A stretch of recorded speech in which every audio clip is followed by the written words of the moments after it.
Muy buenas y bienvenidos a Al Tanto, la tertulia semanal de The Objective suma y sigue. La verdad es que cuando cada semana, qué ilusos somos, pensamos que los escándalos de esta semana y las exclusivas no van a superar la anterior, pues nos seguimos sorprendiendo. El nivel de corrupción es tal, el nivel de degradación de las instituciones es tal que no sabe uno dónde está la cima. The Objective lleva semanas contando que el entorno del Partido Socialista, desde que estallase el caso Koldo, estaría presuntamente ofreciendo ciertos pactos a empresarios vinculados con estos casos de corrupción que afectan a miembros del partido a cambio de información que enturbie el procedimiento judicial. La intención, pues bien, lo han contado en estos micrófonos y también en nuestro periódico en The Objective nuestras compañeras, tanto Ketty como Teresa, en varias ocasiones. Era embarrar las actuaciones de la UCO para así invalidar estos procesos.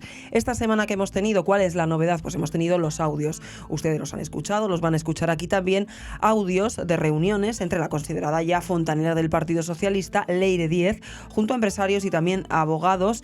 Y como no, pues vamos a hablar de todas estas cuestiones, como decimos, con nuestra compañera Ketty Garat, con Javier Leal y también con Teresa Gómez. En clave económica hablaremos con Carmen Obregón sobre las intenciones de José Luis Escrivá, ya saben, hasta hace muy poco, ministro de Pedro Sánchez y ahora gobernador del Banco de España, de trocear el organismo y llevarse una parte a Cataluña, concretamente a Barcelona. Y vamos a abrir también página internacional con nuestro experto, con José Manuel Calvo, para hablar de las cuestiones que atañen a Trump y esa salida de la Casa Blanca de Elon Musk. Arrancamos ya.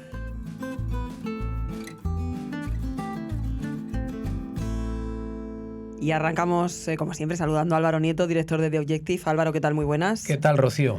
Pues indignados porque, como decía al principio, suma y sigue, una semana más. Cada semana, además, esto va a una velocidad que pensamos que no nos vamos a escandalizar, que la destrucción de las instituciones no es tal, pero es que se va superando cada semana. Bueno, estamos en un proceso de deterioro muy acelerado de la democracia que yo creo que ya empieza a ser demasiado evidente para todo el mundo, pero que solo unos pocos o unos cuantos veníamos denunciando desde hace años. Y esto hay que volverlo a decir. Y es que todos los que hacemos The Objective y que antes estábamos algunos de nosotros en otros medios y también lo dijimos, todo esto en realidad empieza en enero del 20 con el Delcy Gate y todo lo que se va sabiendo a posteriori. Y desde el año 20 hasta hoy ha llovido muchísimo y es verdad que hoy ya empieza a instalarse la idea de que hay una banda organizada probablemente en parte del gobierno de España, porque claro, las evidencias son demasiado claras, ¿no? Pero lamentablemente no da la sensación de que el gobierno vaya a caer mañana. ¿Por qué? Pues porque el gobierno ahora mismo yo creo que tiene la sensación de que la mejor manera de defenderse es manteniendo el poder. Necesitan, en este punto en el que estamos, el control de la Fiscalía General del Estado, de la Abogacía General del Estado y de todas las instituciones del Estado, desde la Guardia Civil, la Policía, algún aparato judicial. Es decir, ellos necesitan defenderse y afrontar lo que tenga que venir desde el poder, porque como pierdan el poder es que se van a la cárcel. Entonces, claro, ante esta tesitura, por muy mal que nos parezca todo a los ciudadanos más o menos corrientes y decentes, no da la sensación de que ahora mismo el presidente del gobierno vaya a convocar elecciones, que es el único que puede apretar el botón, ¿no? Y la otra posibilidad de que acabe el gobierno, que es la moción de censura, tampoco tiene pinta, porque aunque el Partido Popular ha vuelto a decir que está dispuesto, pero es que no suma los 176 escaños necesarios, porque, y esto también hay que subrayarlo, pues hay una serie de diputados, no solo los socialistas, sino todos los aliados de los socialistas, que esto parece ser que no les parece mal o que no les va tan mal. Evidentemente, todos los que son independentistas y nacionalistas pues seguramente están disfrutando con la degradación de la democracia española y de la descomposición de sus instituciones, que es probablemente lo que venían persiguiendo desde siempre. Pero bueno, nosotros vamos a seguir haciendo nuestro trabajo. Creo que hemos hecho una semana extraordinaria, que lo han podido ver todos nuestros lectores y espectadores. En realidad, este último o penúltimo capítulo empezó el lunes. Efectivamente, El Confidencial lanzó un primer trozo de un audio de esta conversación en la que esta enviada del Partido Socialista, Leire Díez, le propone a un empresario que está fuera de España fugado que colabore con ella y que le dé información de la UCO a cambio de prebendas.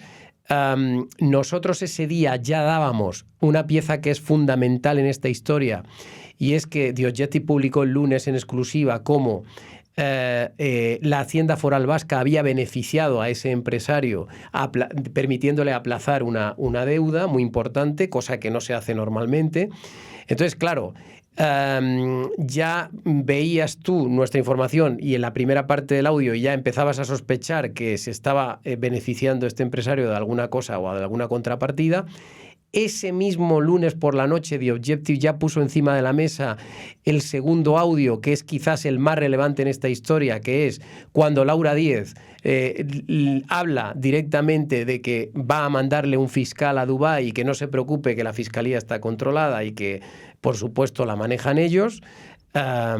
Este audio, por supuesto, al día siguiente, martes, ya lo reproduce el Confidencial y lo reproducen otros medios de comunicación, y nosotros reproducimos cosas de esos audios también muy interesantes, de las que poco se ha hablado en otros medios y no sé muy bien por qué. Por ejemplo, ¿cómo hablan? ¿En qué términos hablan del Partido Nacionalista Vasco? En ese audio se habla, Leire Díez habla a las claras de que no hay problema con el País Vasco, que yo hablo con el País Vasco para que se te solucione el tema de tu deuda. La respuesta de la moción de censura es que no salen los números. Claro. Entonces aquí hay muchas derivadas. Por supuesto, yo entiendo que la gente se acabe perdiendo. Nosotros hemos publicado también este jueves cómo esta mujer se ha entrevistado con un chavista muy importante que vive en España, Nervis Villalobos, para intentar atacar al juez Peinado, que es el juez de caso Begoña Gómez. Y en el fondo, si alguien está perdido, yo lo que le diría es que todo esto lo que es una operación a gran escala, alentada probablemente desde el Partido Socialista, para buscar la nulidad de todos los procesos que están en curso y que afectan de alguna u otra forma al partido y al gobierno. Es decir, se está buscando cómo obstaculizar la labor de la justicia, se está buscando la manera de desacreditar a la Guardia Civil que investiga los asuntos, a los jueces que están encargados de los asuntos y a los periodistas que los están desvelando. Y esto es en lo que está ahora mismo el gobierno. Es decir, el gobierno no está preocupado en luchar contra la corrupción, el gobierno está preocupado en cómo tapar la corrupción. Y esto es lo que yo creo que moralmente hace estallar la cabeza a cualquier persona más o menos decente de este país. Y es una cuestión que, de hecho, venimos contando esa estrategia aquí, venimos contando en The Objective que Tigarat, entre otros, desde hace semanas, que esa era un poco la estrategia que se venía produciendo. Yo quería hacerte dos cuestiones. Pues una, el silencio, ¿no? El silencio también atronador con todo lo que hemos sabido, con todo lo que hemos oído de estos audios, por un lado, del ministro Grande Marlaska defendiendo a la UCO, no se ha dicho nada, también de alguien de la Fiscalía diciendo claro. no hay palabras de ninguno de los dos. Efectivamente, o sea, yo creo que el gobierno cuando ha salido a desmentir todo esto, pues lo ha hecho bastante torpemente, porque claro, es muy difícil desacreditar a esta Leire Díez cuando se ve clarísimamente que está hablando en calidad de representante de la Fiscalía del País Vasco y de un montón de gente, es decir, que tiene unos apoyos detrás bastante fuertes. Y hubiera bastado con que la Fiscalía, por ejemplo, hubiera salido, el fiscal general del Estado hubiera dicho: miren ustedes, estén tranquilos, que ningún fiscal se ha asestado a negociar nunca con este señor, que ningún fiscal ha ido a Dubái. Pero claro, es que probablemente eso sea mentira, ¿no? Y luego déjame también que reconozca el trabajo y el mérito y el esfuerzo de todos los periodistas de The Objective, una vez más. Y hay que recordar, por ejemplo, cómo todas estas historias, en el fondo ya las hemos ido contando. Lo que pasa es que ahora hemos tenido, digamos, una prueba demasiado clara, demasiado evidente, un audio. Los audios, los vídeos, siempre son muy llamativos, son muy golosos. Pero mira, por ejemplo, así, abuela pluma, una noticia de The Objective publicada el 20 de enero de este año por Ketty Garat y Teresa Gómez. Titular: 20 de enero, ¿eh? El PSOE tantea a empresarios de la trama de los hidrocarburos para ofrecerles un pacto. Subtítulo: el objetivo de los emisarios socialistas es desacreditar a la UCO e implicar a Ayuso en las cloacas del Estado. Pues es exactamente lo que está pasando. Entonces, yo creo que tiene mucho mérito lo que nosotros estamos haciendo, porque estamos anticipando continuamente lo que va viniendo. Cuando lo publicamos, acuérdate que siempre hay quien dice, no, estos se los están inventando, estos son unos buleros, no sé qué, fake news, bueno, lo que quieras. Pero luego acaban apareciendo los vídeos, los audios y las pruebas definitivas y los informes de la UCO que demuestran que nosotros estábamos muy bien informados. Y ya pasó, Álvaro, pues eso, con todo lo que también publicó esta casa, publicó Ketty Garat, pues del exministro José Luis Ábalos, y de hecho también esta semana, pues una nueva batalla ganada por The Objective, perdida por el exministro. Efectivamente, hemos dado conocimiento también a todos nuestros lectores de que otra batalla judicial que hemos ganado, o si queremos verlo así, otra batalla judicial que pierden los corruptos cuando nos llevan a los tribunales. Ábalos ha vuelto a perder, en este caso ante la Audiencia Provincial de Madrid, que ha constatado que las informaciones que se publicaron en su momento estaban bien contrastadas y que las fuentes de las que disponíamos eran de primer nivel y que por tanto el trabajo se hizo correctamente. Yo creo que hay que subrayarlo, porque estamos continuamente puestos a caldo, nos están desacreditando y nos han intentado desacreditar dentro de esa campaña organizada que he dicho al principio, pero como se está viendo, al final, cuando todo esto llega a los tribunales, que no pasa nada porque llegue a los tribunales, porque alguien quiera defenderse, pero al final siempre The Objective está obteniendo victorias. Hay que recordar una vez más que en ningún caso nunca ha sido The Objective condenado por ningún escándalo de este tipo. Nunca hemos sido condenados, ni The Objective ni ninguno de nuestros periodistas. Y la única vez que nos condenaron fue en verano, porque Begoña Gómez presentó una cosa contra nosotros muy pequeñita, un derecho de rectificación, y enseguida, en segunda instancia, nos quitaron la condena y nos dieron la razón, porque era evidente que, en fin, la primera instancia se excedió en sus atribuciones cuando le dio la razón a la esposa del presidente del gobierno. Es decir, que ahora mismo tenemos la hoja de servicio limpia y seguimos trabajando, arriesgándonos al máximo, por supuesto, pero creo que en estos momentos en los que estamos de enorme gravedad para el país y para la democracia, España necesita, entre otras muchas cosas, que los periodistas sigamos haciendo nuestro trabajo, que no es otro que fiscalizar al poder. Y ahora mismo en España no todos los periodistas están haciendo su trabajo. Gracias, Álvaro. Pues vamos, si te parece, a empezar a escuchar a Ketty Garat, a Javier Leal, a Teresa Gómez y a todos que nos cuenten pues en profundidad todo lo que han ido contando esta semana. Gracias. Gracias.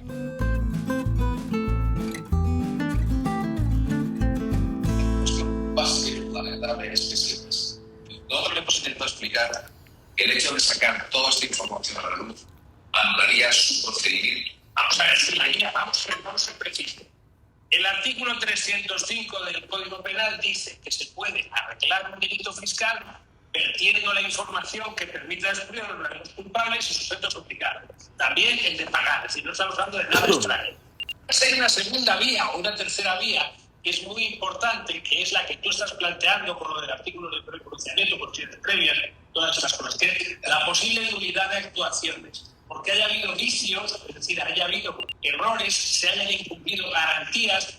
Yo soy de abreviar mucho esto. No necesito a todo el mundo ahora, ¿vale? No necesito a todo el mundo, necesito a balas. Vale, listo. Sí, claro. Vale, ahora, ¿qué me ofrecéis? Es sencillo, ¿qué me ofreces? Encima de la mesa. Vamos a abreviar todos.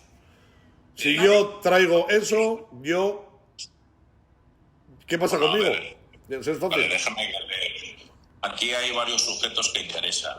No solo balas, Bonilla, Grinda. Aquí hay que ser muy concretos para tener, digamos, una actuación de cirujano y con muy pocos cortes poder ser capaces de tanto desmontar todo el entramado que tienen ahí que han construido a lo largo de los años, como esta causa en concreto.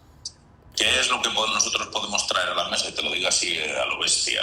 Un acuerdo con la Abogacía del Estado y con la Fiscalía. ¿Pero un acuerdo de qué? ¿De dinero? ¿Que les pague dinero también? Un acuerdo favorable. Yo os digo que tenéis mi entera disposición, pero yo quiero un papelito firmado. Diciendo que Yo quiero un papel firmado. Yo quiero un papel firmado. Yo quiero algo. Yo las cosas las hago. Yo soy un empresario. Yo no trabajo para el Estado. Yo trabajo para mí. Una cosa, Alex, una cosa. Cuidado porque yo ya sé que eres empresario, pero esto no es un acuerdo entre empresarios, ¿vale? Necesito algo firme. Y yo me pongo firme para vosotros. Vale, te voy a ofrecer una cosa, ¿vale? Te voy a ofrecer una cosa. Es decir, yo te puedo sentar con fiscalía, ¿vale? Puedo proponer que te sientes con fiscalía.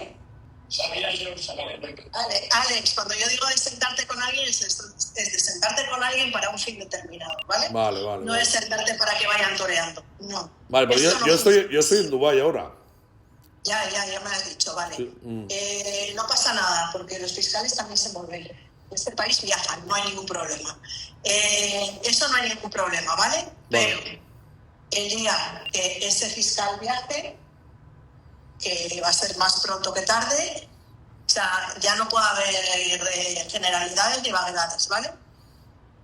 Bueno, yo te diría más. En la reunión de ese fiscal se tiene que llegar con la documentación en un acuerdo previo de lo que se va a cerrar. Eso es. ¿De acuerdo? Pero el acuerdo lo negociamos previamente. Eso es. Los fiscales viajan, ¿vale? Los fiscales viajan y no tienen ningún problema por viajar para resolver este tipo de cuestiones y demás. Vale. 3, espera. 3. ¿El número de personas que tratamos este tema es limitado? No. Absolutamente limitado. Sí, no se preocupen. Absolutamente limitado. ¿Por qué? Porque yo tengo la mala manía de querer saber siempre desde dónde se filtra. Bueno, pues estos que han escuchado son los sonidos de la semana, sin duda, de los que todo el mundo habla. Y voy a saludar ya a nuestros compañeros Ketty Garat y Javier Leal.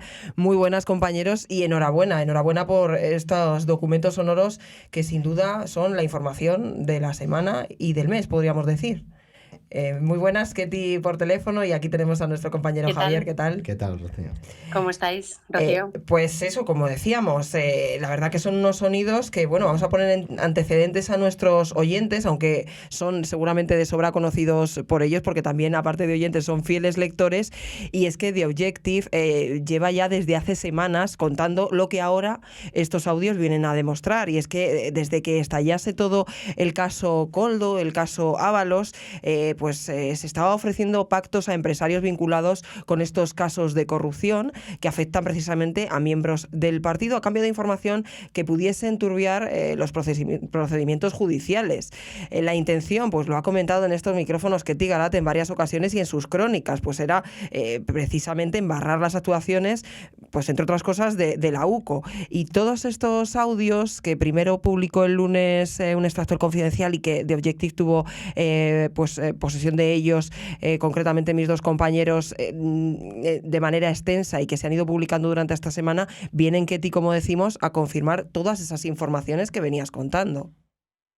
Así es. Hay que recordar que The Objective fue el primer medio de comunicación que habló precisamente de esos movimientos que se estaban produciendo en la sombra, ¿no? Por parte de las cloacas del Partido Socialista hacia determinados empresarios a los que les ofrecía pues pactos a la carta, ¿no? No hablamos solo de pactos con la Fiscalía, que es el último de los audios al que hemos tenido acceso, sino también, bueno, pues de ser testigo protegido en una causa secreta, por ejemplo, a cambio de inmunidad, judicial o dinero. Concretamente, lo dimos ya, creo que fue en el mes de marzo, Teresa Gómez y yo, la información de que Carmen Pano había recibido una oferta antes de su declaración en la Audiencia Nacional y después de su declaración en el Tribunal Supremo para modificar su testimonio de la entrega de los 90.000 euros a Ferraz, que dimos en exclusiva también en este periódico, a cambio básicamente de pagarle la boda a su hija, de pagar el alquiler de su casa, que como consecuencia precisamente de esta investigación judicial se habían bloqueado las cuentas y que no podía proceder al pago ni del alquiler ni de la boda de su hija. Bueno, finalmente se dijo que no, se canceló la boda y ahí quedó esa acusación. Pero sabemos ya de los movimientos, por una parte del despacho de IDBO, hablamos precisamente de la figura de Leticia de la Hoz, esa abogada de ese despacho situado en la calle Serrano de Madrid, con vínculos, con raíces con el Partido Socialista a través de la Asociación Infancia Roca, aprobada, pero ahora tenemos una nueva operativa y una operativa por parte de personas que son mucho más cercanas y casi diría experimentadas en el Partido Socialista para llegar a este tipo de acuerdos o por lo menos para realizar estas ofertas. Y estamos hablando de Leire Díez, estamos hablando de Javier Pérez Dorset, de un empresario imputado precisamente bueno, pues por delitos de fraude, y a un abogado, Jacobo Teijelo. Tres personas muy interesantes que le ponen voz a un audio con ese empresario, Alejandro Hamlin, el dueño del grupo AFESA, fugado de la justicia, residente en estos momentos en Dubái, y de los que podemos escuchar pues la elocuencia con la que se llega a hacer estas ofertas, incluso pues prometiendo mandar un fiscal, perdón, a Dubái, diciendo que son capaces de sentarle con la fiscalía, diciéndoles literalmente te voy a hacer un acuerdo muy bestia. Bueno, lo que hemos escuchado, que yo creo que aterriza realmente cuáles son los movimientos, el tenor de la obscenidad con la que se atreven a pronunciar este tipo de ofertas, ¿no? Y hay una figura clave en todo esto, relevante, lo has comentado, ya la conoce prácticamente todo el mundo, es Leire Díaz, periodista próxima al PSOE, fontanera del PSOE, que precisamente también ha hecho reaccionar, ¿no?, al Partido Socialista todas estas informaciones de una manera peculiar y, bueno, tibia también por sus actuaciones, ¿no, Ketty? Sí, yo creo que ahí podríamos dividir ahora mismo el ánimo en el Partido Socialista entre lo que es la situación interna que se vive en Ferraz y fuera de Ferraz, porque yo creo que el ánimo es completamente diferente. Al margen, extramuros de Ferraz, podríamos decir que el estado de ánimo dominante es el bochorno. Es el bochorno, es la inquietud, es el temor y es el desánimo más absoluto al ver precisamente que se le confería a esta persona una cosa tan importante como es precisamente el manejo de las cloacas del Partido Socialista y determinados comportamientos que muchos en privado ya califican y verbalizan de mafiosos. Y esto es así y yo creo que hay una situación interna o un desánimo interno que cristalizó precisamente el martes al ver que desde el lunes, cuando sale la primera información, la primera exclusiva del diario El Confidencial, bueno, pues la reacción de Ferraz es la misma de siempre, la máquina del fango, la cacería contra el Partido Socialista, el ataque contra los medios, la amenaza de presentar querellas contra los mismos que publican las informaciones y eso hubo gente que internamente dijo basta. ¿Y quién lo dijo públicamente? Pues Pachi López. Pachi López, que es una figura de autoridad en el partido que ha sido conocido en otros momentos clave y cruciales en la historia del Partido Socialista por decir por aquí no, aunque la trayectoria de los últimos años no parezca o no se caracterice por ser heroica, sí hubo otros momentos en que lo fue y es la persona que hace cambiar el paso básicamente a Ferraz cuando sale el martes en la rueda de prensa y hace lo que Santos Cerdán no ha podido hacer. Es decir, sí, yo conozco a Leire y sí es absolutamente rechazable estas prácticas que estamos oyendo en los medios de comunicación. No es esa la reacción que estamos viendo de Ferraz, que es la misma de siempre, que es el blindaje y que es el ataque a todos los demás, salvo al propio y salvo reconocer los propios errores. Y a partir de ahí se genera un movimiento concatenado de determinados dirigentes. Hemos escuchado a Emiliano García Paje, a Eneco Andueza, el líder de los socialistas vascos, a Cristina Narbona, que tuvo mucho trato con Leire Díez, al líder de los socialistas catalanes, histórico de los socialistas catalanes, Pepe Zaragoza. Hemos escuchado a mucha gente que ha dicho por aquí no. Esto es una auténtica barbaridad. ¿Y qué está diciendo Ferraz? Bueno, pues pese a todo, pese a coger y abrir un expediente informativo que en realidad lo que pretende es investigarnos a los periodistas más que a la periodista de cabecera, Leire Díez, bueno, lo que dice públicamente es que es una militante de base y no rechaza en ningún momento Santos Cerdán en una declaración a matacaballo en los pasillos del Congreso, no rechaza en ningún momento su actividad.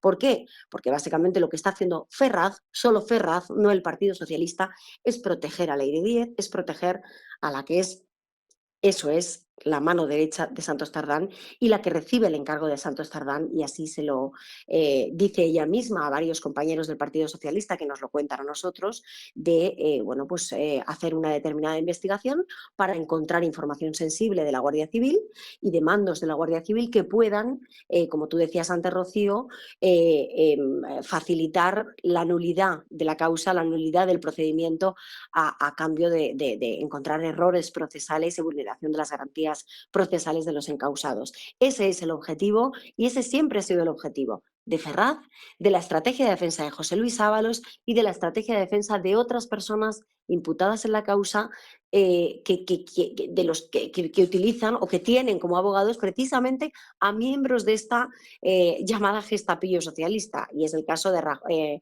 Jacobo Teijelo, el abogado precisamente, el tercero de los integrantes de este grupo, que es, por ejemplo, el abogado de Yepes, uno de los guardias civiles imputados por haber recibido pagos en el marco de una causa de hidrocarburos. Y es una cuestión, Ketty, que es que tú llevas contando desde hace ya varias semanas, esa estrategia que ahora vemos plasmada en estos audios y veremos si hay más y escucharemos y leeremos. Hemos hablado ya de 3 de los protagonistas de esos audios. Ahora, Javier, sí que me gustaría un poco profundizar también en la figura relevante también de este empresario fugado de la justicia, de este Alejandro Hamblin, que, bueno, tú como has estado también experto en todo tema de hidrocarburos y analizando toda esta trama, todas sus aristas y todas las empresas, este es un petrolero que tú dices mimado por el PNV, que además presume, entre otras cosas, de trabajar con militares.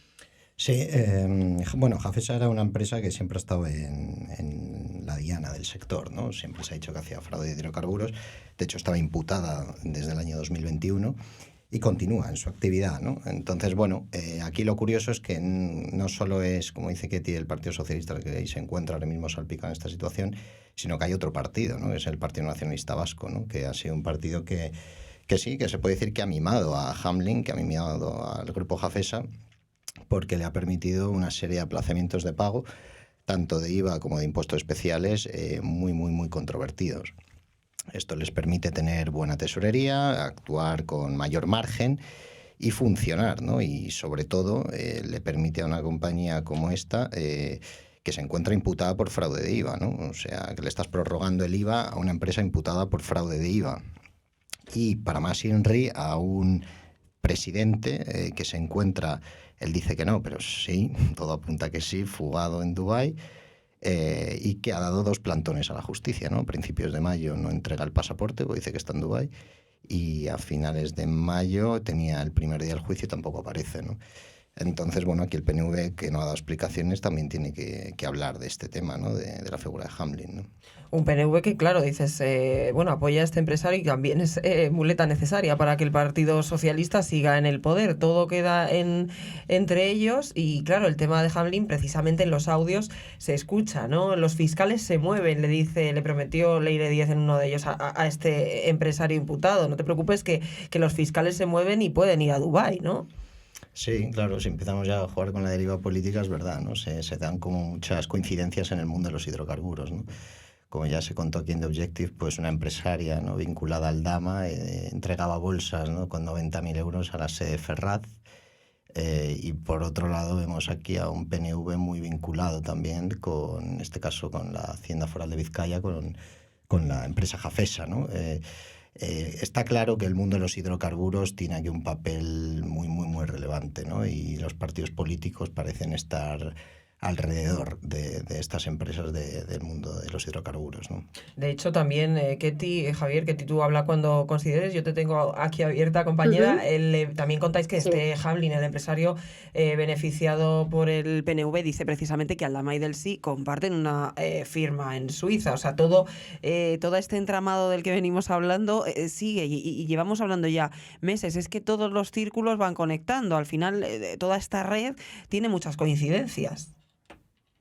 Sí, hay que abrir mucho los ojos e incluso agudizar el oído, porque es verdad que hay cosas, hay pistas que nos permiten entroncar con otras informaciones, por ejemplo, que publicamos en su día.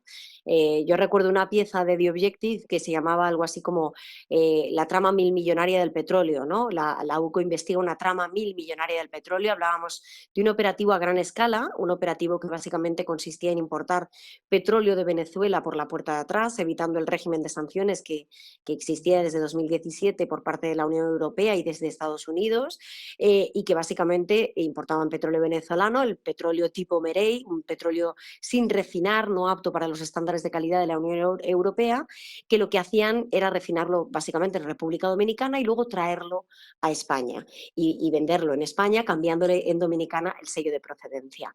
Tuvo reacción esa noticia hasta en la propia República Dominicana, donde negaron con mucho nerviosismo la información, que estaba ampliamente contrastada y que afectaba además, lo decía la misma, a una decena de países. Estábamos hablando de muchos países de Sudamérica, entre ellos Colombia, entre ellos Brasil, pero también muchos en los que luego se han visto cómo se han ido desplegando los tentáculos del entramado de los hidrocarburos, como por ejemplo Portugal o Luxemburgo, algunos paraísos fiscales aquí en la Unión Europea.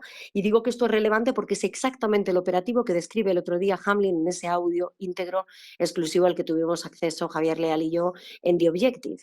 Explicaba precisamente que lo que se hacía con esto era defraudar no el IVA, que es simplemente la parte final del proceso, y lo que es más fácil de defraudar, pero que al fin y al cabo supone el 21% del producto, porque es lo que la tasa impositiva que tiene el impuesto del valor añadido. No, aquí estábamos hablando de defraudar miles de millones, y él lo verbaliza así. Él dice algo así como que se defraudaba a lo bestia, a gran escala, porque básicamente un barril de petróleo que se compra por 30 euros lo acaban vendiendo pues por 100 o por 1000. Estamos hablando de algo pues de una envergadura mucho mayor. Y cuenta también pues que tiene una empresa, precisamente la vicepresidenta del gobierno de Venezuela, del régimen de Maduro, Delcy Rodríguez, junto con Aldama, con sede en Ginebra.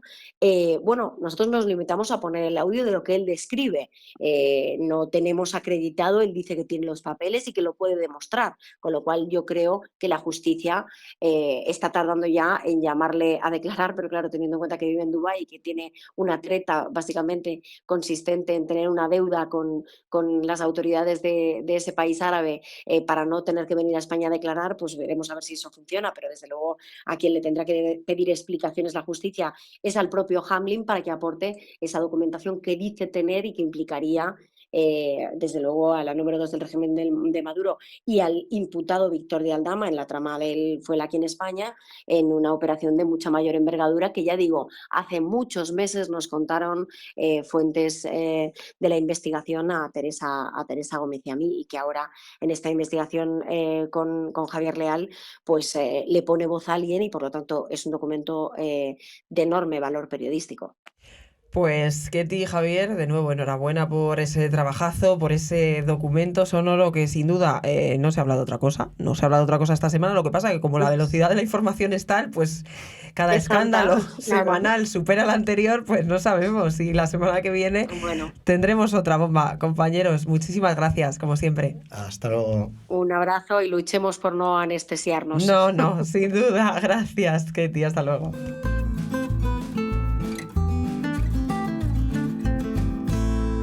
Y vamos a saludar ya a nuestra compañera Teresa Gómez. Teresa, ¿qué tal? Muy buenas. ¿Qué tal? Muy buenas. Pues venimos de hablar con Ketty, con Javier Leal, sobre los sonidos de la semana, ¿no? Porque, bueno, semana del mes, pero claro, como va la actualidad tan deprisa, pues ya no sabemos qué escándalo va a superar al anterior. Ya hemos contado, evidentemente, bueno, pues todo lo que se decía en esas reuniones. Hemos profundizado en la figura de Leire Díez, pero tú vas más allá también con una información exclusiva y hablas de otras de las cuestiones en las que Leire quería maniobrar, ¿no? Se reúne incluso con un chavista para urdir un ataque contra el juez. Ya no hablamos solo del tema de la UCO, de otros temas de corrupción con el tema de los hidrocarburos y de socialistas que pudiesen estar implicados. Hablamos directamente del caso Begoña Gómez. Sí, bueno, esto seguramente que antes ya lo habéis tratado, pero esto es una estrategia llevada a cabo desde Moncloa como verdaderas cloacas del Estado, que luego ellos achacan achacaban a que el Partido Popular pues tenía una supuesta policía patriótica y las cloacas del Estado y demás, que independientemente de que la policía, de que el Partido Popular, es cierto que durante la Kitchen utilizó a determinados mandos policiales para sus intereses y por eso pues ahora mismo están la mayoría imputados en la Audiencia Nacional. Ellos no solamente han hecho lo mismo que denunciaban, sino que lo han multiplicado por 1000.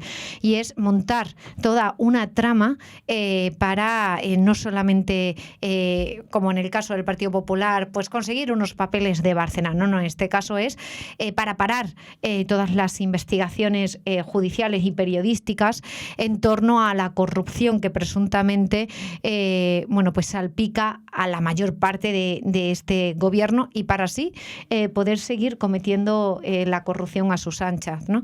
Por eso, entre estas estrategias, entre el plan que tenían determinado, era el siguiente, y de hecho hace meses que ya lo contamos aquí en Dostoyevski. Por un lado estaba cargarse a la UCO, porque la UDEF ya se la han cargado, lamentablemente. Por otro lado, estaba cargarse a los fiscales y a los jueces, fiscales incómodos, no a la fiscalía como tal, capitaneada por el fiscal general del Estado, Álvaro García Ortiz, que ya lo tenemos imputado, hecho inédito, ¿no? Que un fiscal general esté imputado, y a todos sus afines, que a eso también ya los tenían totalmente, vamos a llamarle, adiestrados, ¿no? O al menos con una línea muy afín al gobierno, sino a todos esos fiscales incómodos y a esos jueces incómodos que en cumplimiento del ejercicio de sus funciones sí que quieren acatar la ley, y a todos los periodistas que sí que están investigando la corrupción y que sí que están auditando al poder en lugar de rendir pleitesía al mismo por ir a más o menos tertulias. Entonces, en esa operación lo que hicieron es pues tantear a determinadas personas con un solo objetivo: reclutar información que pudiese desprestigiar a estos profesionales. Tantearon a los empresarios de los hidrocarburos, por supuesto, para desacreditar a la UCO, para desacreditar a otros empresarios que habían desvelado la corrupción.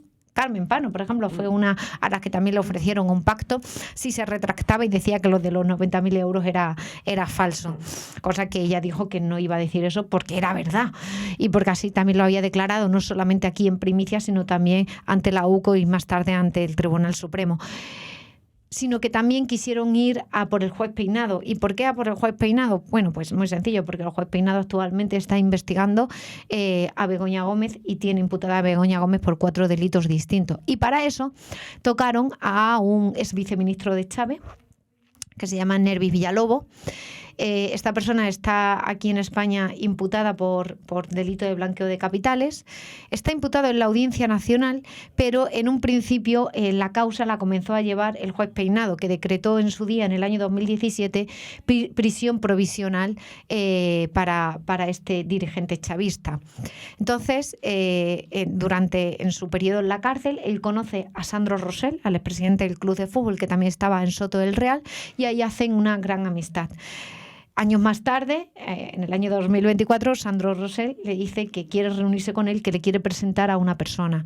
Le presenta a 2 personas, a Pérez Dolcet, al empresario Pérez Dolcet, y a Leire, es decir, las cloacas del Estado. Se reúnen con él y le dicen que quieren que participe en la comisión de investigación de la Operación Cataluña y que intente soltar trapos sucios del juez Peinado. ¿A cambio qué le van a dar? Pues a ellos le dicen que a cambio le van a dar un informe de la mesa en el que se va a certificar que se vulneraron sus derechos fundamentales y que por lo tanto eso le puede ayudar para poder restituir su imagen, sobre todo en el exterior. Porque aquí ya sabemos la validez que puede tener eso, pero en el exterior a otra persona le puedes engañar y pensar que es un documento fetén, ¿no? Entonces, efectivamente, esto se hizo así. Esta persona, en noviembre del año 2024, declara en la comisión de investigación, declara después de Sandro Rosell también declara en esa comisión de investigación, y declara contra el juez Peinado. Y lo hace a petición... lo hace a petición del Partido Socialista, Por tanto, es el Partido Socialista el que pide que esta persona declare en esa comisión de investigación. Por ende, no pueden decir desde el Partido Socialista que no guardan ningún tipo de relación con Leire cuando Leire se reúne con una persona para decirle quiero que vayas a la comisión de investigación y vas a ser propuesto por el Partido Socialista. Y efectivamente el Partido Socialista propone a esa persona para que vaya a declarar. Es blanco y en botella. Es la prueba más evidente. Se está intentando hacer un poco la suerte de pequeño Nicolás.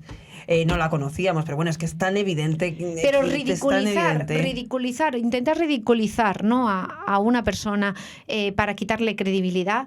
Es una estrategia, ya no voy a decir burda, tal, no, es una estrategia tan antigua que podían innovar algo más, porque lo hicieron también hace unos meses con Aldama, que decía que si era miembro de la tía, que si no sé qué. O sea, lo intentan hacer para desacreditar a la persona que está... También lo hicieron con Carmen Pano, pero esto ya es insostenible. Y el problema es que ya nadie les cree. Claro, es que también, no, es que es una investigación, una guerrilla periodística, periodista, y estaba haciendo una investigación periodística. Vamos a ver, es que no cuela o ha dejado de colar. Mira, yo creo que se podía haber currado mucho más esa excusa de no, es que estoy haciendo una investigación periodística, porque entonces yo mañana... esto por favor es irónico. Se entiende la ironía, lo repetimos. Yo mañana voy a matar a una persona, la voy a guardar en el maletero de mi coche y cuando me pille la policía va a decir no, es que estaba haciendo una investigación periodística. Así, tal cual. No pensaba yo que ibas a ser ibas a ir tan allá, Teresa. Pero bueno, volviendo al tema, estamos viendo también... personalidades que se repiten, empresarios, lo llevamos viendo, ¿no?, durante toda esta trama. Acabamos de hablar, lo que te comentaba con Javier y con Ketty, sobre Hamlin, sobre este empresario, también sobre sus círculos con Delcy Rodríguez, Venezuela. Al final, todo, casualidad o no, todo está relacionado. Sí, todos los caminos llevan a Roma y en este caso todos llevan a Venezuela, efectivamente. Al final todos están relacionados y bueno, en el caso de los hidrocarburos, pues claro, la mayoría de estos empresarios tienen sus vínculos con Venezuela y por ende indirectamente con Zapatero y por ende con el Partido Socialista y por ende, o sea, es un círculo que vas encajando piezas y haciendo encajes de bolillos y en muchas ocasiones te llega una información y dices, vale, no entiendo esto, no entiendo. Te pongo un ejemplo muy sencillo. Había muchísima gente que ayer estaban diciendo, pero ¿por qué ir a por el fiscal Grinda? ¡Qué tontería! Si el fiscal Grinda, ¿qué causas lleva el caso 3%, pero que eso ya tiene muchísimos años. ¿Qué interés ya tiene el caso 3%? Lleva el caso de Duro Felguera, lleva el caso de, bueno, el caso de Pérez Dolcet. ¿Qué tontería? Obviamente, en esas reuniones donde está Pérez Dolcet que está imputado en la Audiencia Nacional por un presunto delito de desvío de fondos de su empresa, el fiscal anticorrupción que la acusa es Grinda. Por eso Pérez Dolcet, que ha llegado a un acuerdo, y ya contaremos en su momento el acuerdo al que ha llegado con el Partido Socialista, que ha llegado a un acuerdo y dice, oye, yo quiero algo a cambio, yo quiero no ser juzgado. Por lo tanto, en estas negociaciones que vamos a tener con estos empresarios, si yo puedo tener información que invalide mi causa, voy a ir a por ella. Por eso Pérez Dolcet tiene ese interés de reunir información sobre el fiscal Grinda. Por eso también, cuando le piden a Nervis Villalobos, al exviceministro de Chávez, que hable mal sobre el juez Peinado, también le dicen, oye, y de Grinda si quieres también. Y de hecho también habla de Grinda. ¿Por qué? Porque también es el fiscal anticorrupción de la casa de PDS y de Duro Felguera, donde está ya procesado este viceministro de Chávez. Pero la cabeza última que estaba buscando, ese es el interés de Pérez Dolcet, pero la cabeza última que estaba buscando Leire no era la de Pérez, no era la de Grinda, que le da absolutamente igual. La cabeza última que estaba buscando Leire era la del fiscal jefe de anticorrupción, Alejandro Luzón. Y por eso hay una persona que en representación de Leire se reúne con Grinda y le dice, quiero trapos sucios sobre tu jefe y a cambio a ti te vamos a dar un puesto, te van a dar un puesto en el extranjero. ¿Por qué quieren la cabeza de Alejandro Luzón? Porque en la actualidad es la única fiscalía independiente, la Fiscalía Anticorrupción, y es la que está representando al Ministerio Público y ejerciendo la acusación en todas las causas que actualmente perjudican al gobierno. Ya por último, con tus conocimientos sobre temas judiciales y demás, precisamente todo esto que estamos conociendo va a influir de alguna manera en lo que se está en este momento procesando, juzgando, en lo que hay en marcha. ¿Va a influir en qué sentido? Para bien, para mal, puede, pues todos estos audios, todas estas peticiones de información, ¿puede influir de alguna manera o es todo periodístico? Queda en el lado periodístico. No, en las que ya están en marcha, es decir, estos audios no se pueden incorporar al caso Koldo porque no guardan relación, pero sí se pueden, por supuesto, judicializar porque hay presuntos delitos de extorsión, de chantaje, delitos de cohecho a funcionario público, cuando le prometen, por ejemplo, a Grinda un puesto en el extranjero a cambio de pues llevar a cabo determinadas, de cerrar instrucciones. Y demás, entonces sí que de manera independiente se pueden judicializar, eso por un lado, y luego por otro se está conociendo y desmontando esta estrategia parapolicial y de cloacas de Moncloa, ¿no? O sea, sí que se está descubriendo y por lo tanto esto hace que no tenga sus efectos como ellos pretenden. Y bueno, luego por último también, que es la situación de la UCO, la situación de la Guardia Civil y la desprotección y la sensación de que nadie les está defendiendo. Que no se ha oído al ministro Grande Marlaska hacer ningún comentario intentando defender a este cuerpo. No sé si me puedes contar un poco de tus contactos que tengas por allí, qué sentir tienen y si se sienten desprotegidos o se sienten vulnerables ante todo esto que estamos viendo. Pues mira, sí, el otro día me decían que estaban desolados, que estaban cansados porque están trabajando a destajos y que saben que hay una operación para desprestigiarle, pero que por supuesto ellos van a seguir trabajando como hasta ahora, que son los mismos profesionales que anteriormente han investigado causas que han afectado al Partido Popular y que en aquel momento el Partido Socialista les aplaudía, como puede ser la Gürtel, como puede ser Lezo, como puede ser Púnica y como puede ser todas estas causas, macrocausas judiciales que propiciaron la caída del gobierno de Mariano Rajoy.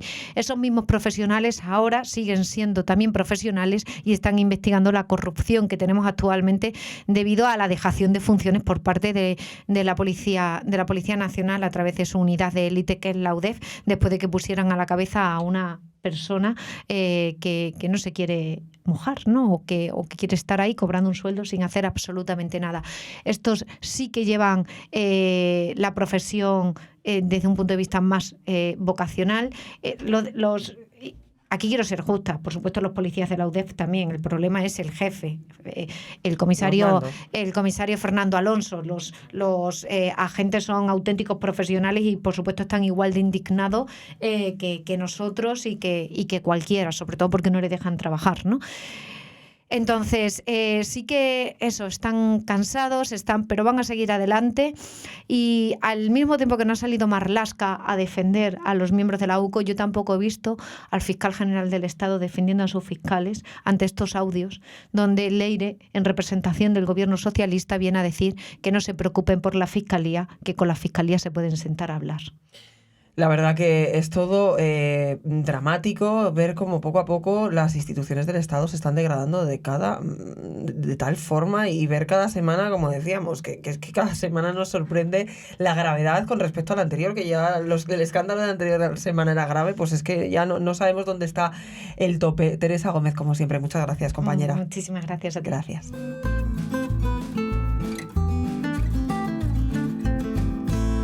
Saludamos ya a nuestra compañera Carmen Obregón. Carmen, ¿qué tal? Muy buenas. ¿Qué tal? Muy buenas. Pues vamos a seguir cerrando el círculo. Venimos, Carmen, de hablar con Ketty Garat, con Javier Leal sobre todos los audios de los que habla todo el mundo, también con Teresa Gómez sobre pues todas las cuestiones acerca de lo que hacía Leire, de lo que presuntamente hacía y quién la mandaba. Pero es que vamos a seguir cerrando el círculo con los cercanos, ¿no? A la familia Pedro Sánchez, Begoña Gómez. Y vamos a hablar también de los cercanos, como no, al hermanísimo.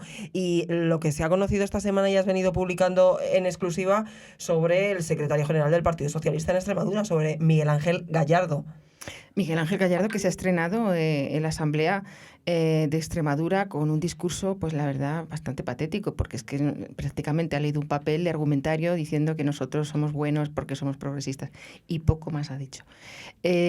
Por supuesto, no ha hecho mención a los casos de corrupción que le afectan. Ya que él ya esté blindado, pero él ya está blindado. Y además doblemente blindado, porque él no solamente está aforado, sino que está aforado y pertenece a la Diputación Permanente de Extremadura, de tal manera que si mañana se desconvocara o sea, se convocaran elecciones y la Asamblea dejara de funcionar, como pertenece a la comisión, a la Diputación Permanente, él seguiría aforado. O sea que ese movimiento lo ha hecho tal y como se lo ha ordenado Moncloa y Ferraz y bueno, a pies juntillas. Pero luego tendrá que despedirse de la Diputación de Badajoz y ahí esperamos ver algunos movimientos interesantes de los que estamos dando cuenta esta semana, de contratos que ha hecho a última hora, ceses que parecen ceses que luego no son ceses y los cambia, modificaciones de actas e incluso la sorpresa de un aumento de sueldo que ha pasado muy desapercibido hacia una persona muy importante en la causa de David Sánchez. Se trata del amigo de David Sánchez Pérez Castejón,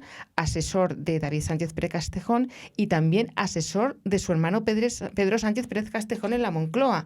Se trata de Luis María Carrero, a quien Gallardo ha tenido el bonito homenaje de subirle el sueldo, nombrarle, reconocerle la carrera profesional horizontal, que eso de horizontal suena así como un poco raro, ¿no? Un poco sexual, pero no, es que es el término exacto. Y bueno, le sube el sueldo, le abre la posibilidad de poder trabajar también al mismo tiempo en una actividad privada. Muy interesante, lo vamos a ir viendo durante estos días. Como interesante es también el clima de terror, ¿no? Instalado allí buscando a los filtradores del caso del Hermanísimo. Buscando al topo. Sí, así es. O sea, yo digo una cosa, Gallardo se va a la Asamblea, pero no se va, sigue siendo presidente in pectore. Ha colocado a una persona de su total confianza, que parece una buena chica, no hemos visto nada especialmente raro, pero una persona fiel y leal, pues claro, normal a este secretario general del PSOE de Extremadura, que manda sobre prácticamente todo el mundo, menos salvo a Quintana, que es el actual gobernador de Extremadura. Y él ha dejado colocadas todas sus piezas para seguir controlando y seguir pilotando el funcionamiento de la Diputación. ¿Por qué? Pues porque hay muchos rastros todavía que le supuestamente señalan de una manera judicial y que le podrían complicar su camino por muy aforado que esté en ese Tribunal Superior de Justicia de Extremadura. Entonces, lo que nos llega a nosotros es que hay presiones, hay extorsiones, se están abriendo cajones, se están mirando correos de los trabajadores para encontrar algo que les dé la pista de cómo los medios se han podido enterar de las andanzas y las maneras de proceder de la Diputación de Badajoz. Porque no solamente ha sido con el hermano de Sánchez, ya siempre lo he dicho, que eso ya venía a un sitio con un ADN especial, o sea, eso era marca de la casa. Y lo vamos a ver, lo vamos a seguir viendo todavía, Rocío. Vamos a seguir viendo y vamos a seguir conociendo más detalles y sobre todo de ese clima, ¿no? De ese clima de terror, y veremos si lo instaura también en sus nuevos cometidos y qué línea sigue. La Asamblea va a tener que hacer muy poco, ¿eh? Yo hoy le he visto hablar y francamente es que, claro, fíjate, a mí me cuentan que la Diputación, él nunca ha dado derecho de réplica a la oposición. Le dejaba hablar, le daba un turno y él hablaba 3 o 4 veces. Con los derechos de réplica eran para él. Pero claro, ahora él está en la oposición. La consideración de la presidenta, si quiere darle la presidenta de la propia Asamblea, no la presidenta de la Junta de Extremadura, si quiere darle la réplica, pues se la podría dar, porque yo hoy le he visto el pleno y se da, pero él no la daba y claro, ya no va a tener la última palabra. Y si no teniendo la última palabra y leyendo argumentario y con lo que tiene detrás en la mochila, lo va a tener un poco complicado, ¿eh? Seguiremos viendo, seguramente que algo encuentras que contarnos por allí, Carmen. De todas formas, esta semana también vamos a cambiar un poco de asunto, aunque todo está relacionado, al final todos son intereses. Vamos a hablar de otra cuestión que has publicado esta semana de bastante importancia y vamos a hablar del que hasta hace poquito, ¿no?, era ministro también de Sánchez, ahora es gobernador del Banco de España. Hablamos de José Luis Escrivá y de sus intenciones de llevarse una parte de este organismo a Cataluña, Carmen. Bueno, todo esto empieza la semana pasada, ¿no? La historia del Banco de España que hemos seguido investigando. A mí me llegó una información la semana pasada que venía a decir pues que Miguel Ángel Gavilán, director general de Economía del Banco de España, había tomado la decisión de dejar su cargo. Esto es dificilísimo, que un director general de Economía deje un cargo, porque pues, de ese nivel, que es el nivel más alto, más prestigioso que hay hay en el mundo del análisis de la economía después del gobernador del Banco de España. Si una persona toma una decisión de ese tipo, tiene que haber explicaciones, razones de peso. Miguel Ángel Gavilán, quien lo conozca, es una persona muy, muy discreta, muy correcta, muy política, muy institucional, y eso puede parecer que le hace como que tenga o le reste categoría profesional. No, sin duda que no es eso. Es simplemente que es una personalidad, pues bueno, él es así y bueno, y ha sido leal hasta el último minuto, porque es que no ha dicho... por lo menos de él no ha salido ni una sola palabra de qué es lo que ha pasado para tomar esa decisión. Bueno, pues a partir de ahí, distintas fuentes, sobre todo por un lado, venían a decir que es que a Miguel Ángel Gavilán le están haciendo vacío en la casa, en el Banco de España, y bueno, pues no tenía sentido continuar al frente de la Dirección General, porque Escrivá está diseñando un organigrama, un estilo propio, que está en su pleno derecho, por supuesto, a tener una organización. Es el nuevo gobernador y ¿por qué no va a poner su impronta? Pero claro, es que el Banco de España, las personas que trabajan allí son funcionarios, es decir, que no es una empresa privada que tú digas, pues hoy decido tomar no sé qué. Bueno, no funciona de la misma manera. El caso es que Gavilán se ha ido, se aguanta se aguanta porque fíjate en qué condiciones, ¿no? Y las cosas que está publicando, se aguanta hasta el día 12 de junio, presentará un último informe. Tuvo la valentía de presentar el último informe anual del Banco de España durante 3 horas a la prensa, habiendo ya presentado su renuncia y habiendo dicho que se iba. Y alrededor de todo esto pues ha habido muchos comentarios de aquellos que se han metido con él porque piensan que les falta carácter, de aquellos que creen que Escrivá está invadiendo y colocando a una serie de personas para darle una vuelta al Banco de España, y que, por cierto, no sea al mismo tiempo muy agresivo con el gobierno. El Banco de España no tiene por qué ser agresivo con el gobierno. El Banco de España es institucional. Lo que pasa es que cualquier lectura que no sea a favor del gobierno ya es en contra del gobierno, ¿no? Claro, esto, vamos a ver, si la macroeconomía o la microeconomía o el mundo financiero te está arrojando unos datos, tú no puedes ocultarlos por muy diplomáticamente que los vistas. Entonces esto es importante. Y ya de ahí damos un salto a las intenciones de Escrivá, a otras intenciones. Eso nos llega por otras fuentes, que nos cuentan que lo que realmente quiere Escrivá es llevarse la Dirección General de Economía, o buena parte de ella, a Barcelona. Tú sabes que el Banco de España tiene 15 sucursales repartidas en todo el territorio. No me gusta decir todo el territorio, me gusta decir en toda España. Y si quieren, todo el país. 15 sucursales. Desde luego la de Barcelona debe ser bastante importante. Escrivá ha llegado a escribir hace poco diciendo que tenía 28.000 metros cuadrados y que estaba prácticamente infrautilizada. Él quiere llevar allí unidades de inteligencia artificial y me parece bien. Pero claro, ya suena un poco raro Cataluña. Además, aprovecho y desalojo dependencias que tengo aquí en Madrid, al lado de Cibeles, para levantar allí un museo. Esto ya lo reconocieron ayer, presentaron un plan estratégico, y en el plan estratégico se habla a las claras del museo del Banco de España. Pero ¿no es un poco raro llevarse el Museo del Banco de España justo a las dependencias de Economía, y que Economía, que yo creo que es el elemento mayor del Banco de España, se vaya a Barcelona? Pues suena un poco raro. Y ahora, ¿cómo se van a ir esos trabajadores? ¿Y qué condiciones van a tener? Porque a mí me dicen que les están facilitando las condiciones para animarles, ¿no? Que no les pase como los de la agencia tributaria, que no se quiere ir ni Rita. ¿Sabes? Pues eso. Para ello, para todo este plan, ¿no? Cuentas, Carmen, que ha fichado un panel de expertos para buscar también al nuevo director general de Economía, y hay viejos conocidos. Hay algún nombre Sí. como Andreu Mascolell que nos suena bastante. Bueno, que es un hijo independentista y que, en fin, es una de las personas que participó en la logística económica, en los pagos del 1O. que bueno, claro, como eso ya se ha olvidado, porque igual que los seres... No ha existido, porque claro, ya se ha olvidado, pues no ha existido. El de lo que no se habla no existe. No, pues existe. Este señor existe y bueno, pues Escrivá ha dicho, voy a elegir un panel de 3 amiguetes que de reconocido prestigio, porque bueno, Mas-Colell, aparte de su versión sobre las balanzas fiscales, que es muy a su favor, ¿no? Claro, inversión secesionista y soberanista e independentista, pero bueno, son buenos economistas. Pero claro, es que ha hecho una convocatoria para esos candidatos o candidata que vaya a ocupar el puesto de la Dirección General de Economía, que no es muy transparente, porque los nombres solamente los van a conocer estas 3 personas. Y estas 3 personas son las que van a medir esos baremos, esas exigencias, esos requisitos, y no sabemos por dónde. O sea, no hay transparencia. Y esto... Qué sorpresa, que no haya transparencia. Sí, no hay transparencia. Y dice, bueno, es que hay un proceso, tal. Bueno, ese proceso, con todo mi respeto, casi que le faltan nombres y apellidos.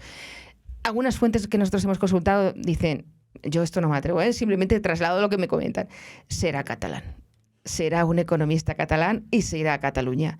¿Eso es malo? Hombre, pues no, ¿por qué va a ser malo? Porque no, pero claro, pero perdonen ustedes, ¿no? si es un catalán independentista que se va a Cataluña, pues yo no le dejaría el dinero del Banco de España. ¿Tú se lo dejarías, Rocío?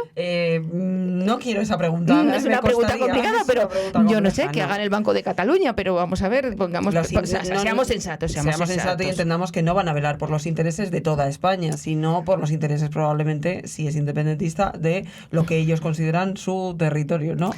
Claro. ¿Hay plazo, hay margen para esta marcha de esta Dirección General? Bueno, como te digo, Miguel Ángel Gavilán se va el 12 de junio y creo que en un periodo máximo de 2 meses se encontrará a su sustituto.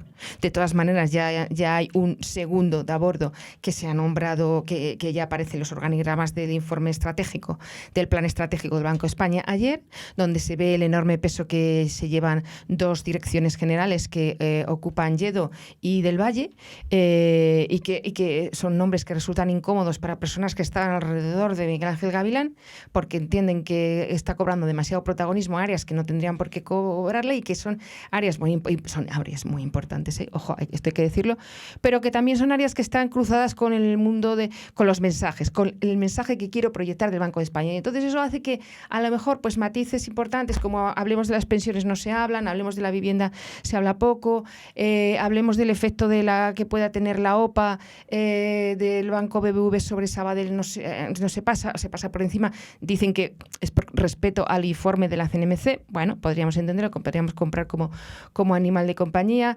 No se habla del efecto de una financiación singular para Cataluña o de una condonación, y hombre, son temas importantes que el Banco de España, con, repito, elegancia, diplomacia e institucionalidad, no tiene por qué no tratarlos. Carmen Obregón, como siempre, muchas gracias, compañera. Venga, a vosotros. Gracias. Muy buena semana. Gracias.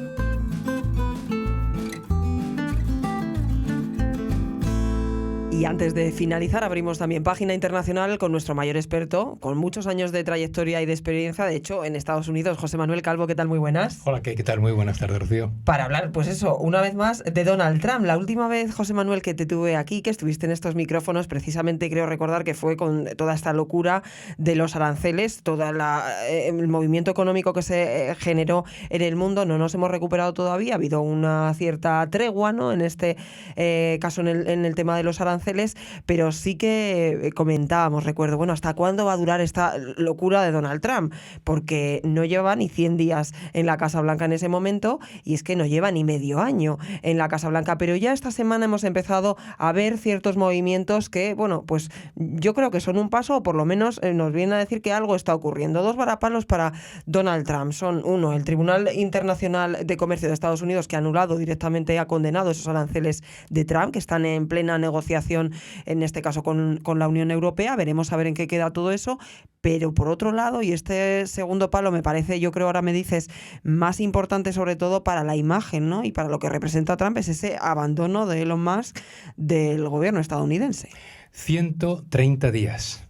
130 días que en este sube y baja, en esta montaña rusa que decías, no es tan poco. A lo mejor es una eternidad. 130 días es muchísimo. ¿Cuántas veces se han subido aranceles en esos 130 días? 20 o 30 veces. ¿Cuántas veces han vuelto a bajar? 20 o 30 veces. Depende. Es lunes, subirán aranceles. Es miércoles, bajarán aranceles. Bueno, Elon Musk, el surafricano multimillonario, genio, inventor, emprendedor y muchas otras cosas más, ha durado 130 días en la administración. Quedan ahora lejos aquellas escenas del despacho Oval con Elon Musk y su niño a hombros. Uno de sus 11 niños. Uno de sus 11, que debe ser de los más pequeños. El favorito. El niño diciéndole a Trump, mi papá tiene que estar sentado en esa silla, cosa un poco cortante. Quedan lejos esos tiempos y han sido hace nada de los automóviles Tesla en el césped de la Casa Blanca, como si fuera un showroom, una venta de automóviles con el presidente por allá. En fin, a Elon Musk le había encargado el presidente Trump un departamento específico, Dodge, dedicado a eliminar la burocracia y el gasto superfluo de dinero en la administración. Todas las administraciones de todo el mundo tienen burocracia, todas tienen gasto superfluo. Ahí se puede entrar con cierta racionalidad a ver qué grasa sobra y se puede entrar como un elefante en una cacharrería. Esto último es lo que ha hecho Elon Musk y su estilo de trabajo, que ha dado muy buenos resultados en algunos sectores, era lo que había que esperar. Entonces él ha entrado muy fuerte, con lo cual llevaba semanas con muchas quejas. Por ejemplo, quería cargarse a todo el personal del Departamento de Estado, miles de diplomáticos, todo el poder de Estados Unidos. Claro, Marco Rubio, el secretario de Estado, ha dicho, ¡hey! ¿Dónde va este tipo? En cuanto a transporte, quería echar a un montón de gente, quería echar a controladores aéreos. Claro, ha habido recientes accidentes graves, aún no aclarados. En Washington, precisamente, la gente no está como para bromas. Veteranos, quería echarlos a todos. Bueno, todos ellos fueron al presidente Trump a decirle, este tipo se está pasando. El presidente Trump al principio los contenía, ya no ha podido más. De forma que públicamente dijo hace poco, oye, aquello que habíamos hablado de meter el hacha, ¿por qué no lo dejamos en meter el bisturí? ¿No? De claro, Milei intentando emular la motosierra aquella. ¿Por qué no la motosierra, el hacha, por qué no lo dejamos en bisturí? Sí, bueno, jiji, jaja, al final ni hacha, ni bisturí, ni nada. Ha sido tan problemático que ha anunciado que hasta aquí hemos llegado. Lo que a él de verdad le ha afectado, lo que le ha parecido mal, es el proyecto presupuestario que no ha salido todavía, que ha salido en la Cámara de Representantes, pero no en el Senado, y que prevé, como es normal, recortes fiscales, sí, pero una enorme cantidad de gastos. Él, que estaba ahí para cortar gastos, ha dicho que en tu presupuesto vienen más gastos, yo me voy. Una razón. Y otra razón, y ya me callo, es el dinero, los negocios propios. En fin. Es que con los aranceles su compañía Tesla ha perdido mucho dinero también, claro, con todos estos vaivenes de Donald Trump. Los beneficios de Tesla han caído un 70%. Eso es una barbaridad. Han caído por aranceles. Han caído también por mala imagen. En Europa ni te cuento, pero en Estados Unidos también. Han caído porque hay la gente que ha dicho, no estoy de acuerdo con este tipo que está poniendo en la calle a decenas de miles de personas, ni hablar de comprarme un Tesla. Hay conductores de Tesla que tenían que tener carteles diciendo, lo siento, yo me lo compré antes, solo me gusta el coche, ¿no? Ha tenido un bajón tremendo. Él tiene que ocuparse de eso y ha dicho que se va a ocupar. Tiene que ocuparse de los satélites Starlink, que son excelentes, una red internacional impresionante. Tiene que ocuparse de sus cohetes. El último ensayo hace unos días ha vuelto a tener un problema. Los problemas en los lanzamientos de cohetes no son fracasos, son problemas, de todo se aprende. Y es muy importante porque la NASA está bastante paralizada. La obsesión de Elon Musk y de otros en Estados Unidos es Marte. Es Marte. Hay que llegar a Marte. Hay que tirar de toda nuestra energía, de toda nuestra ambición y poner los ojos en Marte. Y eso ahora mismo, la verdad es que eso lo puede hacer. Va a atender a todo eso y, bueno, no se va a quedar en la calle. Sí, sabemos que el paro no va a cobrar ni va a tener problemas para llegar a fin de mes.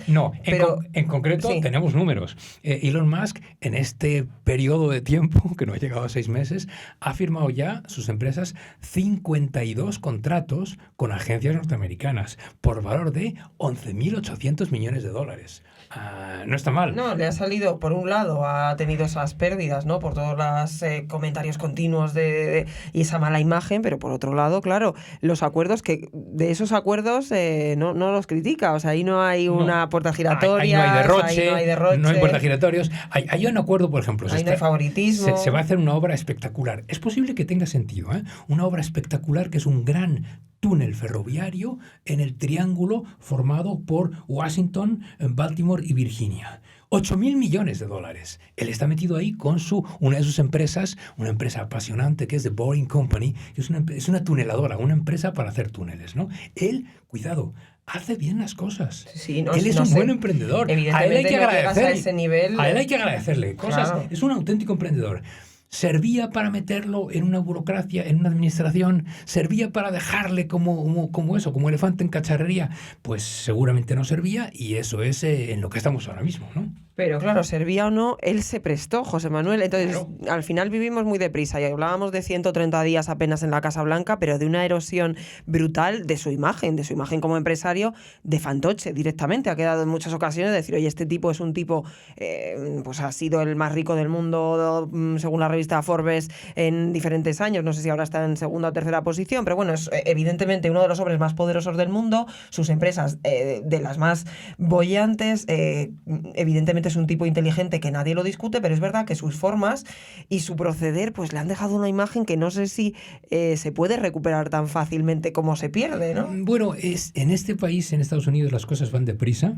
En el reloj particular de Elon Musk, todavía más deprisa, con lo cual sí se pueden recuperar. Ahora las preocupaciones quizá van por otro lado. Por ejemplo, Elon Musk había prometido 100 millones de dólares de apoyo a los candidatos de Trump para las elecciones de mitad de mandato, que no están tan lejos como parece, que están a año y medio solo, y son muy importantes en otoño del año próximo, del 26. ¿Esos 100 millones lo vas a seguir pagando? ¿Sale bien? ¿Sale mal? Como decimos, tiene muchos contratos pendientes. Muy mal no va a poder salir. Él corta con lo que estaba haciendo, ha habido muchas quejas, había un propósito inicial que tenía alguna justificación, lo ha hecho mal, ha entrado a saco, ha despedido sin ton ni son, ha habido que volver a contratar, ha tenido multitud de fallos judiciales en contra, ha habido jueces que han dicho, pero ¿de dónde se saca que usted puede despedir a esta gente, o a esta, y sus contratos? ¿Y dónde está la legalidad? Por lo tanto, ahí ha sido un follón, pero él sigue con la administración, no creo que se vaya a enfadar, pero sí estaba previsto desde el principio. Tenían que distanciarse. Son personalidades muy, muy, muy distintas. El presidente Trump es un mal promotor inmobiliario con un estilo personal y un estilo de negociación de la parte mala de los promotores inmobiliarios, que tiene que haber una parte buena, y Elon Musk es un visionario, es un emprendedor infatigable, un tipo de mal carácter, un tipo que él mismo ha dicho que está muchas veces trabajando bajo la influencia de algunas sustancias que necesita, y es un tipo que no puede parar. Meterse en una burocracia tan tremenda en un país de 350 millones de habitantes tenía que acabar como ha acabado. Milagro si no acaba peor. Yo creo que por ahora él se aparta, las cosas se calman un poco, se va a dedicar más a sus negocios. ¿Qué nos puede servir esto? Nos puede servir para pensar, este ritmo no se puede aguantar, este ritmo de decisiones, este sube y baja, esos aranceles sí o no, no, y aquí ha caído el primer engranaje, de forma que hay quien dice, para Navidad estará todo mucho más tranquilo, hay quien dice, vamos a ver, eso me lo cuentas en Navidad. ¿Crees que Trump ha podido tomar nota? Porque esto también debilita evidentemente su figura. Yo creo que el entorno de Trump, en el que no todo el mundo es como él, le dice, como le han dicho ahora varios secretarios de Estado, cuidado dónde vamos, cuidado con esto, cuidado, no enajenemos a tanta gente, no enfademos a tanta gente que perdamos las elecciones. El Partido Republicano de Trump tiene la mayoría por unos pocos votos, por unos pocos escaños en la Cámara de Representantes y están prácticamente empatados en el Senado. Cuidado, tuvo una victoria clara, pero no fue una avalancha. Si en las elecciones de medio mandato, de mitad de mandato dentro de medio, hay un equilibrio de fuerzas, y suele ocurrir así Es decir, el partido que no está en la Casa Blanca en general suele tener mejores resultados. Bueno, hay muchas cosas de legislación que se van a frenar. Los republicanos, la Casa Blanca, tienen que tener mucho cuidado con el desenfreno y con la agitación y con el frenesí con el que habitualmente suelen llevar las cosas adelante. José Manuel, me temo que en unas semanas te volveremos a atender porque creo que Trump el desenfreno lo sigue viviendo, sobre todo porque, bueno, queda muy pendiente el tema de los aranceles. Para principios de verano debería estar ese tema resuelto. Pendiente los aranceles, arriba, abajo. El mes de junio es un mes importante porque es un mes de decisiones del Tribunal Supremo de Estados Unidos y ahí hay cosas pendientes muy interesantes. Vamos a ver por dónde salen las cosas. Gracias, como siempre, por tu análisis. Gracias. Y gracias también una vez más a todos ustedes. Ya saben, pueden encontrarnos en www.theobjective.com, también en todas nuestras redes sociales y, como no, en su plataforma favorita de podcast. Un abrazo.